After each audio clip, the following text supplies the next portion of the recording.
You were never supposed to be the adult in the room, but somehow by the time you were 10, you already were. You cooked dinner for the family because your parent couldn't. You solved all the problems because no one else was solving them. You carried your parents' emotions on your shoulders because they had nowhere else to put them. And nobody told you that this wasn't normal, that this wasn't your job. This is called parentification, when a child grows up too fast, when the roles in the family flip and the child starts taking care of the parent instead of the parent taking care of the child. In this video, we're going to talk about what this is, why it happens, how it shaped you, and most importantly, how to finally stop carrying this weight on your shoulders. Parentification happens when a child takes on adult responsibilities before they're ready. It's not just responsibility. It's not just helping around the house. It's a role reversal. The adult becomes dependent. The child becomes the caretaker. Usually, this doesn't happen all at once. It's rarely one big tragedy that changes everything. More often, it's slow, gradual. Maybe your mom fell into depression and you started cooking dinner. At first once a week, then twice, then every day. Maybe your dad left. Your mom cried every evening, and you became the one she came to, the shoulder she cried on, telling you about the divorce and her exes. Maybe something happened in the family, an illness, a death, financial problems. Everyone went silent, but you felt the tension and tried to fix it. Parentification isn't the same as being responsible. All kids should learn to help around the house, to do tasks, to contribute to the family. That's normal and healthy. But when a child is forced to completely forget about themselves, about their own needs, about their own development to meet an adult's needs, that's parentification. And the most important thing to understand, you didn't choose this role. You weren't asked. You weren't chosen because you were ready or because you were the oldest. You were chosen because there was no one else. Because your parent needed help and you were available. There are two main types of parentification, and it's important to understand the difference because they affect you differently. The first type is practical parentification. This is when you take on all the practical adult responsibilities in the house. You cook dinner every day. Not just help, you're completely responsible for feeding the family. You go to the grocery store, plan meals, cook. You do laundry for everyone. Maybe for a younger sibling, maybe for your parent too. You clean the house because if you don't, nobody will. You babysit your younger siblings. Not just play with them, but fully take care of them. Help them with homework, dress them, feed them, put them to bed. Maybe even discipline them if they misbehave. Maybe you paid bills. If your parent couldn't handle finances, maybe you took envelopes with bills and tried to figure out who needed what paid. Maybe you even stole from your piggy bank or borrowed money at school to help your family. Maybe you drove the family around. Took your siblings to doctor's appointments because your parent was too sick or too busy. You translated for parents who didn't speak English. You talked to teachers, doctors, neighbors. Maybe you even worked, officially or not. Gave money to your parent because the family needed it. And here's what's strange about this type of parentification. Many parentified kids don't realize something's wrong. They think everyone's childhood looks like this. That all kids do laundry for the whole family at 12. That all kids cook dinner every day. That all kids babysit instead of playing with friends. But your body remembered. Your nervous system remembered. You were always tense, always waiting for something bad to happen, always thinking 2 steps ahead. Because if you didn't think ahead, everything would fall apart. The second type is emotional parentification. And it might be even more damaging than the practical kind because it's invisible. This is when you become your parents' emotional support. You're their therapist, their confidant, their mediator. Maybe your parent told you about their divorce, all the details, how much they were suffering, how unfairly they were treated, what they should do next. And you listened. What else could you do? You listened and comforted. You said the right things. You became the safe person to tell. Maybe your parent told you about their partner, about how unfair they were being, about what they were doing wrong. And your job was to listen and take their side. Because if you didn't, who would? Maybe you were the mediator between your parents. When they fought, you ran between rooms trying to make peace. You listened to both complaints. You tried to understand both sides. You tried to find a solution everyone would like. Maybe you learned to read your parents' mood. You knew from their voice, as soon as they came home, what kind of mood they were in. You knew when not to talk, when to be quiet, when to come hug them. You changed your behavior depending on their mood so you wouldn't upset them more. You were the one who calmed your parent down. When they cried, you held them. When they were angry, you tried to soothe them. You were their emotional support. And here's what's insidious about this type. It feels like love. Your parent trusts you, needs you, says you're the only one who understands, that you're their lifeline. And you feel important. Important in a way kids shouldn't feel at your age. But there's a big price. When you're the emotional caretaker for your parent, you lose the right to your own emotions. You can't cry, because if you cry, who will be strong for them? You can't break down. You can't be scared. You can't be confused. You can't be needy, because their needs are bigger than yours. They're the adult, you're the child. But somehow, they need you more than you need them. If you were a parentified child, you probably recognized yourself already. But let's look at specific signs. The signs you might have missed when you were young. When you were a kid, you seemed too mature for your age. You talked like an adult, thought like an adult. Adults told you, "You're so mature for your age," and you rolled your eyes at other kids for being immature. You didn't understand why they wanted to play when you could be doing something useful. You were tense, always. Even when nothing bad was happening, you were like a stretched string. You scanned rooms for danger. You knew your parents' moods before they did. You could tell from their voice, their movement, their breathing what was coming, and you prepared for it. You rehearsed conversations in your head before having them. Even as a small child, you were planning several steps ahead.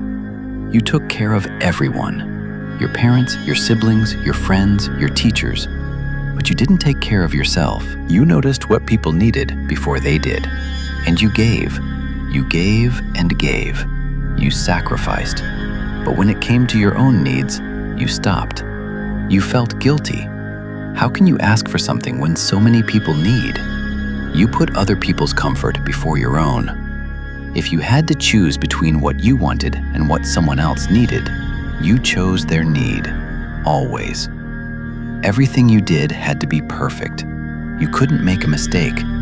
A mistake meant you were failing. A mistake meant disaster. So you redid things, redid them until they were perfect. And even then, you weren't sure it was good enough. Asking for help was terrifying, because if you asked, they might say no. They might think you were weak. They might say you should be able to do it yourself. So you did everything yourself, even if it was too much, even if you didn't know how. You learned, tried, failed, tried again. But ask for help? No, never. You were lonely. You had few friends, because who has time for that when there's so much work at home, when you have to be there for your family, when you have to control everything? Even if you had friends, you didn't tell them about yourself. They talked about themselves, and you listened. You were a good listener because you learned to listen at home, to listen and comfort. But about yourself, your problems, what you felt? No, that seemed selfish. That seemed wrong. You couldn't play, or if you tried, you felt guilty. How can you play when there's work to do? Your free time, a rare resource, you spent thinking about family problems, or doing more work. You didn't know what you liked, you only knew what others liked. You knew what others needed, but yourself? You were a mystery even to yourself. Now you're an adult, and parentification didn't end when you turned 18. It transformed, it stayed, and now you're dealing with the long-term effects. You feel responsible for everyone's well-being. If someone around you is suffering, you can't just sit. You have to do something. You have to help. It's like an instinct, even if it's not your responsibility, even if it's not your problem. You kick into action. You give too much. You work too much. You control too much. And you burn out again and again. In relationships, you pick people who need saving. Maybe they're alcoholics. Maybe they're depressed. Maybe they're just lost. And you think you can save them. That if you give them enough love, they'll change. That if you're a good enough partner, they'll want to be better. In the relationship, you become their therapist. You listen to their problems. You comfort them. You sacrifice your time, your energy, your needs. You're always sacrificing yourself, and then you feel resentful. But you don't understand what you're resentful about. Your partner? But I chose this role. Or are you resentful at yourself for not being able to just be yourself in the relationship? At work, you do more than everyone. You take on projects that aren't your job. You help colleagues. You stay late. You can't just do your job and go home. There's always more. There's always someone to help. You can't delegate work. If you give work to someone else, they'll mess it up. It's better to do it yourself. So you take it all on, and then you burn out at work, and then you leave because you can't take it anymore. But the next job looks the same. New people, new projects, but the same pattern. You take it all on again. You burn out again. You feel guilty for setting boundaries. If you say no, the other person will suffer. If you say no, you're betraying them. If you say no, you're selfish. So you say yes, and you suffer. Receiving care from others feels dangerous. Because care always came with conditions. Care meant you had to be strong, you had to be reliable, you had to be needed. If you weren't needed, the care disappeared. So when someone gets close and tries to take care of you, you push them away, maybe unconsciously. Maybe you create conflicts so they'll leave before they realize you're not worth their love. If someone compliments you, you brush it off. No, I'm not that good. If someone offers help, you say, no, I can handle it, I'll manage. Even if you can't, even if you're dying under the weight. You believe people only love you if you're useful, only if you give, only if you help. If you just exist without work, without function, nobody will want you. Your nervous system grew up on fear. The world is dangerous. Something bad can happen any moment, and you have to prevent it. You have to be ready. You have to be alert. The result is constant anxiety. Anxiety without reason. Nothing bad happened, but everything feels dangerous. You sleep poorly because your brain won't turn off. You drive faster because you're afraid you'll be late. You check the door multiple times because you're afraid you forgot to lock it. You worry you forgot something important, even though it's not important. Perfectionism that kills you. You can't make a mistake. Any mistake is a disaster. Any mistake proves you're not good enough. So you redo, redo, redo. And even when it's perfect, you're not satisfied. You can't just rest. What if something breaks while you're resting? What if someone gets hurt? What if you're not there when you're needed? And a constant burning feeling that you're not good enough, that you're failing, that you're not doing enough. You have no boundaries with your family. Maybe you still take care of them. Maybe they call and you come because you can't say no. Maybe you feel guilty when you want to live your own life because you should be there for them. A typical situation. Your parent calls and says there's a problem. Maybe it's real. Maybe it's made up just to get your attention, but you can't tell the difference. And you drop everything. You drive over. You help because you can't not help. You feel responsible for their happiness. If they're unhappy, it's your fault. You didn't give them enough. You didn't help enough. You should have been better, stronger, more capable. You feel guilty for having your own life. How can you be happy when they're suffering? How can you have a relationship, a career, dreams when they need you? And you can't keep a healthy distance. Even if you know it would help. Even if your therapist tells you to, you can't. But you can heal. It's a long process, but it's possible. The first step is to name what happened. You were parentified. This word is important Because when you say it, you separate two different things. On one hand, there's the fact. I grew up fast, I took on responsibility, I did adult work. On the other hand, there's the interpretation. I'm broken, I'm wrong, I can't love, I can't be happy.